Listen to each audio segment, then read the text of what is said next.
Hi friends, welcome to my channel. ఈరోజు మనం బెండకాయ వేపుడు కర్రీ చేసుకుందాం సింపుల్గా. ఫస్ట్ ఆఫ్ ఆల్ నా ఛానల్ని లైక్ చేయండి, షేర్ చేయండి, సబ్స్క్రైబ్ చేయండి ఫ్రెండ్స్. ఇప్పుడు ఫస్ట్ మనం చేసుకునేది సింపుల్ బెండకాయ ఫ్రై. సో ఫస్ట్ లేత బెండకాయలు తీసుకోవాలి, లేతగా ఉన్న బెండకాయలు. తర్వాత వాటిని నీట్గా శుభ్రంగా నీటితో కడిగి తర్వాత క్లాత్లో నీట్గా చూపిస్తున్న విధంగా కట్ చేయాలి. సన్నగా కట్ చేసుకోవాలి, మరీ సన్నగా వద్దు, మీడియం సైజులో.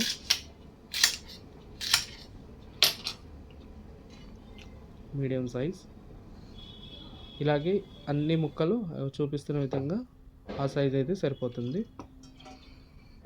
ఇప్పుడు బాండీ మీద ఆయిల్ పెట్టుకొని ఆయిల్ వేసుకొని బాగా హీట్ అయిన తర్వాత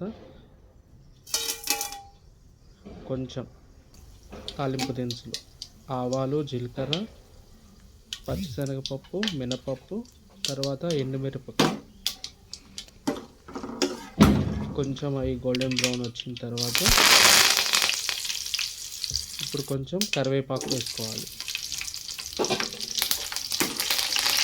కరివేపాకు అయిన తర్వాత పచ్చిమిరపకాయ, ఇది కొంచెం చిటపటలాడిన తర్వాత ఇప్పుడు కట్ చేసుకున్న ఆనియన్స్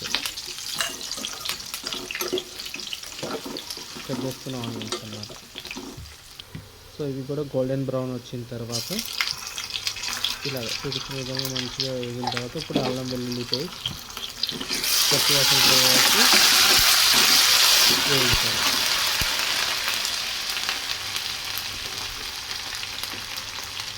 ఎందుకంటే పచ్చివాసన ఉంటుంది కాబట్టి మీరే పద్ధతి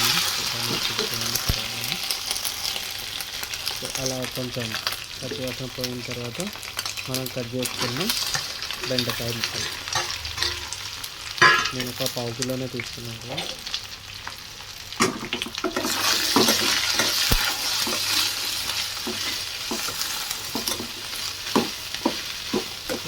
మొత్తం కలిపేసి కాసేపు సైడ్కి పెట్టాలన్నమాట.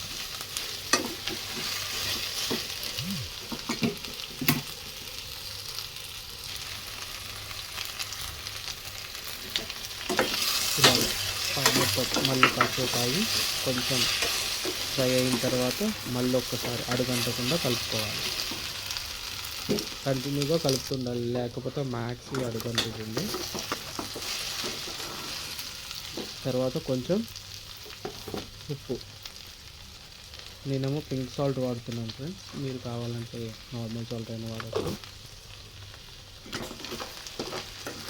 ఇప్పుడు మళ్ళీ కాసేపు ఆగి చూసుకోవాలి. ఇప్పుడు తగినంత ఉప్పు వాడాలి.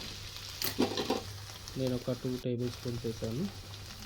పింక్ సాల్ట్ కాబట్టి కొంచెం సాల్ట్ తక్కువ ఉంటుంది, సో మనం కొంచెం ఎక్కువ వేసుకోవాలి. మళ్ళీ ఒకసారి కలిపిన తర్వాత ఇలాగా చూపిస్తున్న విధంగా ఒకసారి కలిపిన తర్వాత ఇప్పుడు వేరుశెనగ గుళ్ళు, పచ్చైన పుట్నాలు రెండు కలిపి మిక్సీ చేసుకొని ఈ పౌడర్ సపరేట్గా సైడ్ తీసుకొని పెట్టుకోవాలి. ఇలా మెత్తగా వేసుకోవాలన్నమాట. సో ఇప్పుడు కొంచెం పసుపు వేసేసి కాసేపు కలిపేయాలి.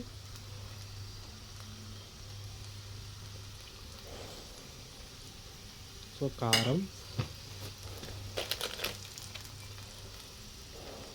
నెక్స్ట్ ధనియాల పొడి,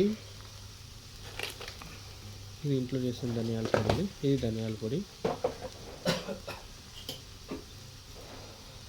తర్వాత ఇందాడు మనం చేసుకున్న పౌడర్ ఉంది కదా, ఆ పౌడర్ సో సరిపడా వేసుకోవాలి, ఎక్కువ వేసుకున్న టేస్ట్ రాదు. కొంచెం తర్వాత కొబ్బరి పొడి,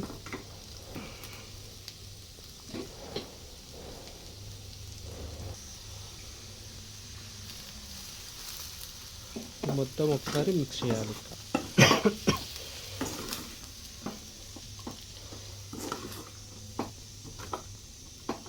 మొత్తం అన్నీ కలిసేటట్టు మిక్స్ చేసుకోవాలి.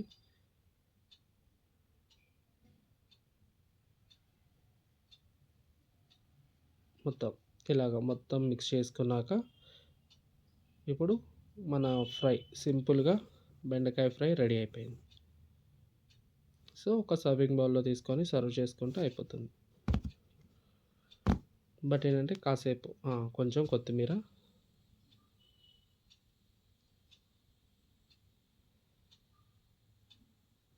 ఇంకా కర్రీ రెడీ అయిపోయింది. దీన్ని సర్వింగ్ బౌల్‌లో తీసుకొని సర్వ్ చేసుకుంటే అయిపోతుంది.